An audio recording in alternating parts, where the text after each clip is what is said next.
Bonjour à tous et bienvenue pour cette nouvelle émission d'FMC reçoit. Cette semaine, nous sommes très gentiment accueillis par Vincent Gérard, le créateur de Oise Hebdo, l'hebdomadaire de l'Oise. Au sommaire de cette émission, la création du journal, mais également sa vie depuis presque 20 ans maintenant. Vincent Gérard, bonjour. Bonjour. Merci de nous accueillir ici au sein de la rédaction de Compiègne. C'est la rédaction de Compiègne, il y a une rédaction aussi à Creil, Montataire et une rédaction à Beauvais. Alors, Oise Hebdo, c'est combien d'exemplaires vendus chaque semaine ? C'est plus de 20 000 ventes chaque semaine, vendues. Ça sort le mercredi et donc ça se retrouve en kiosque dès le mercredi. Et la principale partie de la vente se fait en vente au numéro. Il y a très peu d'abonnés et donc c'est les gens qui viennent, les lecteurs qui viennent se déplacer, qui achètent le journal chez les marchands de journaux, chez les kiosquiers et dans les grandes surfaces et là où ça se trouve en vente, chez les boulangers aussi qui nous rendent service. Merci à tout ce réseau de vente qui est très dynamique et que nous aimons beaucoup et qui nous permet de nous développer. Et ça fait presque maintenant 20 ans que ça dure, 19 ans, c'est ça ? Ça fait 19 ans et on vient de sortir notre numéro 1000 il y a moins de 2 mois. On a sorti le 1007 ce matin, le numéro 1007 et on prépare déjà le numéro 1008. Mais on ne sait pas du tout ce qu'il y a dedans parce que ça dépend de l'actualité et chaque semaine ça change. Alors Oise Hebdo, c'est un véritable succès, c'est le 5e hebdomadaire en France. Il faut savoir qu'il y a plus de 300 hebdos en France et Oise Hebdo se situe donc dans le top 5. C'est cela, parce que les hebdos, c'est une vieille tradition française. Dans tous les départements, il y a 2-3 hebdos qui existent, donc 300 dans l'ensemble de la France. Tous ces hebdos, ils ont pour beaucoup plus de 100 ans d'âge. Ils existent depuis 1800 et quelques, ou 1816, comme je crois, comme le bulletin d'Espalion, qui se trouve dans l'Aveyron, sauf erreur. Et nous, on n'a que 20 ans et on est le 5e et on a eu ça, je crois, parce que on a embauché beaucoup de journalistes d'excellent niveau qui ont fait un très bon travail et qui ont permis au journal de se développer, d'être très présent dans la vie de l'Oise. Alors Vincent Gérard, Oise Hebdo, qu'est-ce que c'est ? Eh bien la réponse, nous allons vous la donner maintenant. Nous sommes allés filmer justement au quotidien la vie de ce journal hebdomadaire. Je vous propose de regarder ces quelques images, Vincent Gérard, et on en parle juste après. Le journal hebdomadaire Oise Hebdo a été créé en 1994 par Vincent Gérard. Ratissant au sens large l'actualité du département, le journal a pour vocation d'informer sans parti pris tous les habitants de l'Oise des sujets de tous bords.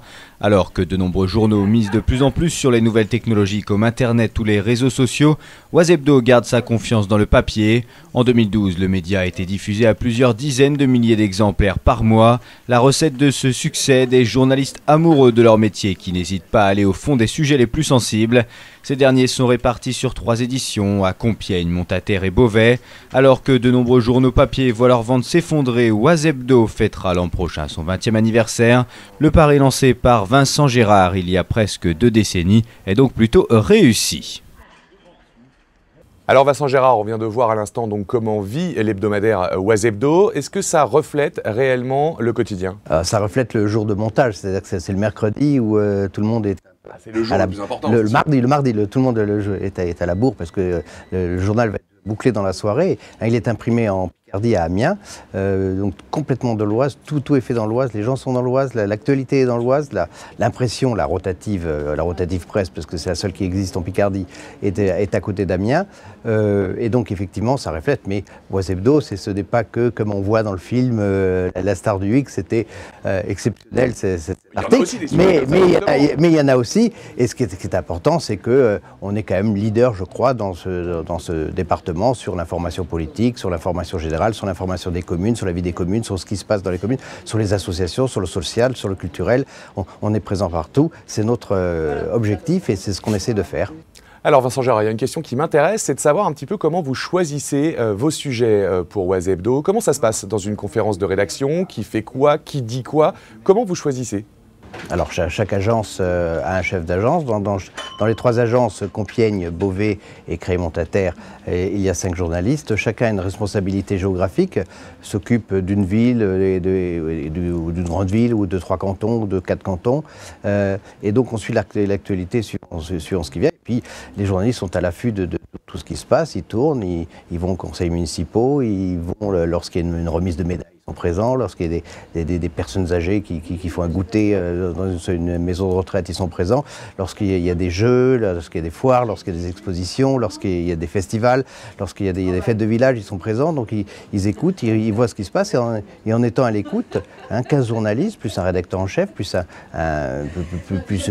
deux ou trois autres journalistes, ça fait 18 personnes qui sont sur le terrain à écouter ce qui se passe et à voir ce qui se passe et à écouter. Et donc l'actualité, elle s'impose d'elle-même parce que Oise Hebdo raconte non pas des sujets qui n'existent pas, mais véritablement la vie des gens de l'Oise. Alors si on compare avec quelques concurrents comme Le Parisien ou encore Le Courrier Picard, il y a un bon point pour Oise Hebdo, c'est qu'on a vraiment l'impression que Oise Hebdo va un petit peu plus en profondeur. C'est une volonté ? Oui, j'ai l'impression que lorsqu'il se passe quelque chose de grave, les gens savent que ça sera dans le reportage complet sera dans Oise Hebdo. Il y aura tous les détails et il y aura une présentation équilibrée parce qu'on cherche beaucoup à avoir une partie et puis l'autre qui soit représentée dans la relation des affaires que nous donnons. Et puis surtout, il y aura tout, il n'y a rien de caché. C'est-à-dire que nous sommes totalement indépendants de tout ce qui existe, puisque c'est une société personnelle avec des amis et des actionnaires. Donc voilà. Donc, justement. Alors, on ne peut pas dire que telle ou telle mairie ou tel comité de communes ou telle collectivité locale disent puisque vous n'êtes pas gentil, on ne vous donnera pas de publicité, on ne vous donnera pas d'annonce légale, etc. Si, ça arrive tout le temps, ça arrive tout le temps. Et c'est pour ça que nous, on se repose non pas sur les pouvoirs, mais sur les gens qui font notre lectorat. Et c'est-à-dire que le pouvoir, il appartient aux gens et on s'occupe des gens et on cherche à leur donner le plus d'informations possible. Alors ça, c'est bien de le préciser, parce qu'aujourd'hui, de nombreux journaux vivent exclusivement de la publicité. D'ailleurs, des journaux très connus appartiennent à des grands patrons, à des grosses sociétés du CAC 40. Vous êtes indépendant et ça, c'est bien parce que ça permet surtout l'indépendance de la rédaction. Je suis un petit patron indépendant. Et ça vous permet de bien informer les gens. Nous, on essaye d'avoir toujours l'intérêt du lecteur avant parce que c'est notre façon de vivre. Parfois, les gens disent oui, vous faites ça pour vendre. Effectivement, nous faisons ça pour vendre parce que c'est notre seule façon de vivre. On vit un petit peu aussi avec de la publicité, un petit peu avec ce que s'appelle les annonces légales, c'est-à-dire que les annonces qui sont obligatoires, les annonces des communes pour les plans d'occupation des sols et tout ça, ou les marchés publics. Mais le principal de nos ressources, c'est la vente. Et il faut que notre journal se vende de plus en plus pour pouvoir qu'on puisse se développer. C'est ce qu'on a fait parce qu'on a commencé au départ avec une seule édition qui était dans le Compiègnois. Ensuite, on a eu une deuxième édition avec le sud de l'Oise et qui était montée Senlis-Chantilly et le Clermontois, donc qui est le centre de l'Oise. Et puis on a eu une édition qui est de Beauvaisis-Vexin, qui fait tout l'ouest du département. Et puis derrière, on a créé un journal économique, Entreprises de l'Oise. Je l'ai là, voilà, Entreprises de l'Oise, qui parle des entreprises, et donc qui est un mensuel. Et puis on a aussi, pour l'été, le magazine de l'été qu'on est en train de terminer et qui sera bientôt en kiosque. L'été dans l'Oise, donc tout ce qu'on va pouvoir faire cet été justement dans le département. Toutes les manifestations qui peuvent se passer et qui peuvent intéresser les gens. Et cette année, avec beaucoup de reportages sur les gens qui font la culture. Et on s'est particulièrement intéressé à tous les gens qui organisaient les festivals, qui organisaient les fêtes de village, qui organisaient les joutes. Et donc il y a des portraits absolument passionnants à lire cette année dans l'été dans l'Oise. 4 € en vente à partir de la semaine prochaine. Voilà. Tout début juillet. N'hésitez pas, jetez-vous dessus. Alors Vincent Gérard, j'ai un petit cadeau à vous faire parce que je sais qu'il y a sûrement beaucoup de patrons qui aimeraient bien savoir ce que font leurs employés sur le terrain. Eh bien, on a suivi l'un de vos journalistes pour savoir un petit peu comment justement on allait chercher l'information, comment on allait recueillir le reportage sur le terrain dans l'Oise. Je vous propose de regarder ces quelques images et on en parle juste après. Mon travail consiste à animer une équipe de 5 journalistes qui couvrent tout le secteur du sud de l'Oise, de Clermont, Saint-Just-Magnolet, en passant par Chambly, Mouilly et Liancourt, Pont-Sainte-Maxence, le Grand Creil, jusqu'à Senlis-Chantilly. Très vite, on se plonge dans le bain sans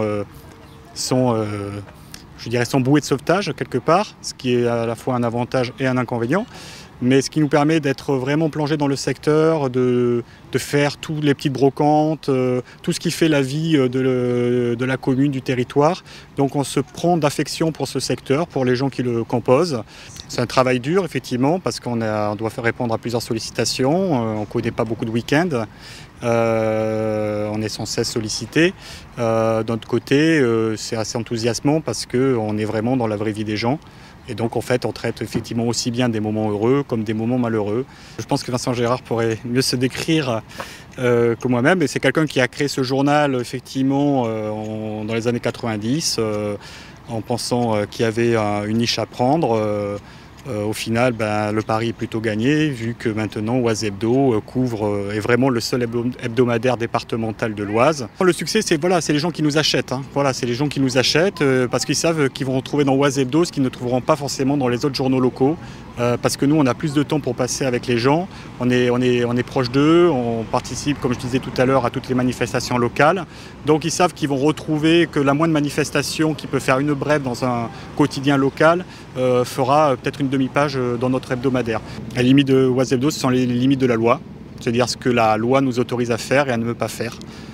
Sinon, nos limites, après, c'est nos consciences personnelles à chacun, chaque journaliste, de voir. Mais à partir du moment où nous sommes autorisés à écrire sur tel sujet en fonction de la loi, on n'a pas de tabou. Alors Vincent Gérard, le journaliste que nous avons suivi, le dit très bien. Vincent Gérard sera le plus à même de se présenter. Et justement, moi j'aimerais savoir un petit peu quelle différence il y a entre le Vincent Gérard de 2013 et le Vincent Gérard de 1994. Malheureusement, pour les gens qui disent que je ne mûris pas ou que je mûris trop doucement, je pense que c'est un petit peu le même. Je suis toujours aussi enthousiaste et aussi intéressé et aussi passionné par la liberté de la presse. Elle est définie par la loi, et à l'intérieur de cette loi, qui est la loi sur la liberté de la presse, nous faisons notre métier, parce que c'est ça qui est important en matière de presse, c'est d'avoir un journal qui est là pour raconter des histoires, pour raconter ce qui se passe, et non pas pour cacher ou pour faire un combat dans un sens ou dans un autre. On est là pour raconter le mieux possible et le plus complètement possible tout ce qui se passe dans le département, parce que c'est notre métier, le département de l'Oise, Oise Hebdo.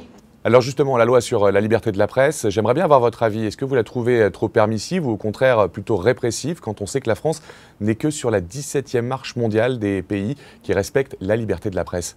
C'est une loi extrêmement dure pour la presse, une loi, et donc c'est pour ça qu'il importe d'utiliser totalement les possibilités de cette loi et d'aller jusqu'au bout de cette loi et de rester à l'intérieur de cette loi, parce que c'est pas à nous de choisir, c'est aux élus, c'est aux députés de voter la loi, et les citoyens qui votent la loi et qui élisent les députés et donc qui choisissent la loi. Donc à l'intérieur de cette loi, que je ne discute pas, mais je peux dire qu'effectivement, et vous avez raison de signaler, de rappeler qu'en France, la loi sur la presse est particulièrement restrictive et vise beaucoup à respecter le pouvoir, l'institution en place, enfin voilà, plus que donner de la parole et donner des informations au grand public et à servir la démocratie.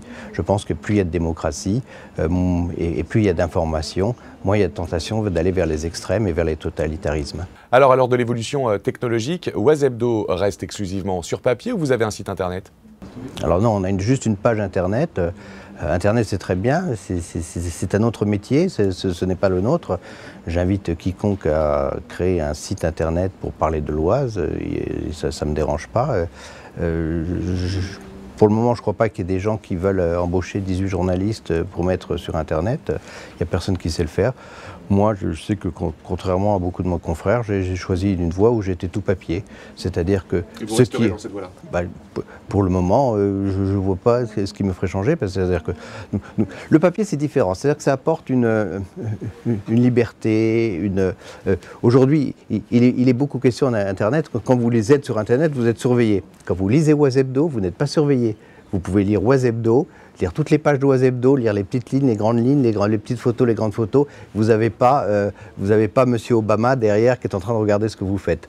Et vous n'avez pas les États-Unis, vous n'avez pas Google qui regarde ce que vous faites. Donc c'est vraiment un outil de liberté, la presse, c'est-à-dire que là, vous êtes totalement indépendant. Qu'est-ce qu'on peut vous souhaiter pour les 20 prochaines années, Vincent Gérard ? Et bien, pour les 20 prochaines années, on souhaite encore beaucoup d'aventures en matière de presse. Et puis ce que j'aimerais, c'est que ce journal se développe encore, c'est-à-dire que là où nous avons aujourd'hui 18 journalistes, que nous en ayons le double, pour être plus présents sur toutes les communes, pour pouvoir bien raconter encore plus en détail ce qui se passe. Et puis voilà, donc continuer à faire de la presse.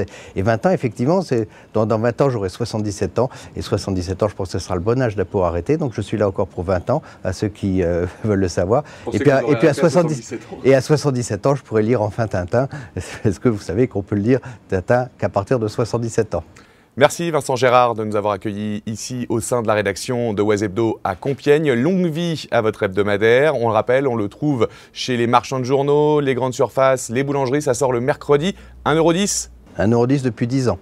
Et ça ne bougera pas. Merci en tout cas de nous avoir accueillis. Je vous souhaite de passer une excellente semaine. Je rappelle, Vincent Gérard, que vous allez sortir un nouveau journal dans l'Aisne cette fois-ci. Ça s'appellera L'Axonnais. On aura peut-être l'occasion d'en reparler. Quant à nous, on se retrouve très vite pour une prochaine émission d'FMC Reçoit. N'oubliez pas, pour l'actu 100% Oise, restez connectés en plus de Oise Hebdo, le www.fmcradio.fr. Excellente semaine à tous.